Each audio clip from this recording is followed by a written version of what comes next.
une parenthèse, sortir du sujet rapidement, 5 minutes, et faire un rappel sur une catastrophe que je vois et qui s'est répandue partout, c'est Netflix. Netflix, c'est en train de tuer le cerveau, et j'ai même pas envie de dire des jeunes, des musulmans de manière générale.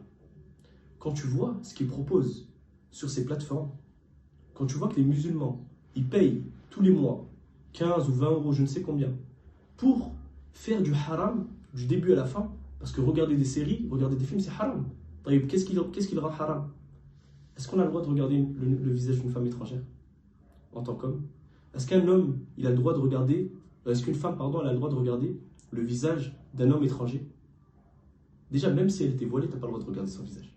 Alors que dire des femmes qui sont dévoilées, qui sont maquillées, etc., etc. De plus, il n'y a plus une série, si ce n'est où il y a des scènes, il n'y a plus une série où ils ne vont pas mettre un homosexuel. Au point où les musulmans, aujourd'hui les jeunes, beaucoup d'entre eux, ils commencent à trouver ça normal, l'homosexualité. Jusqu'à ce que j'ai vu des gens, wallah al-azim, qui disaient, j'ai fait mon coming out, ma famille l'a accepté. Et les gens, ils lui disaient, félicitations. Na'udhu billah. Na'udhu billah. Allah Azza wa Jalla, il a châtié le peuple de l'autre à cause de ce péché.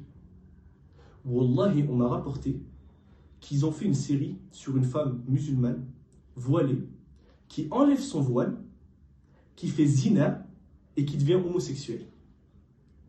Dans une série Netflix. Pourquoi? Pour mettre dans la tête de nos gens, de nos jeunes, des musulmans, des gens de la masse, que tu as le choix, c'est normal.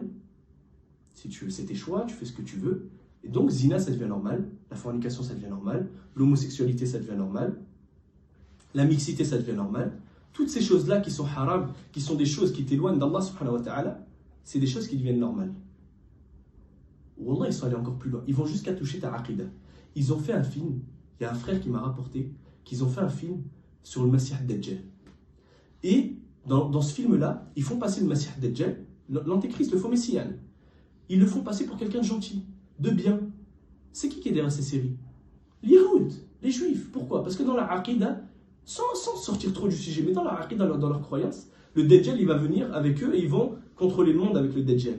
Donc, ils lui donnent une image gentille. Au point où les musulmans, certains musulmans, ils disaient après avoir vu cette série ou ce film, il n'est pas si méchant que ça, le Dajjal. Pourquoi, subhanallah, dans l'islam Et le pire, c'est quoi? C'est qu'avant, c'était juste les jeunes. Maintenant, tu trouves les parents qui regardent avec les enfants. Tu trouves la famille, tu ne trouves plus une famille musulmane, illa man rahimallah, où il n'y a pas l'abonnement Netflix dans la famille. Et ça regarde des séries ensemble. Et dès qu'il y a une scène un peu bizarre, on avance. Mais tu penses que ton enfant, il n'a pas vu? Tu penses que c'est pas rentré dans le cœur de ton enfant? Na'udhu billah min hada. Oui, mais c'était juste une ta'liqa que je voulais faire parce que c'est un truc que j'ai remarqué depuis longtemps et que j'ai vu personne mettre en garde sur ça. Ces films et ces séries, c'est des choses qui sont haram, qu'il faut délaisser dans la science encore plus, mais de manière générale.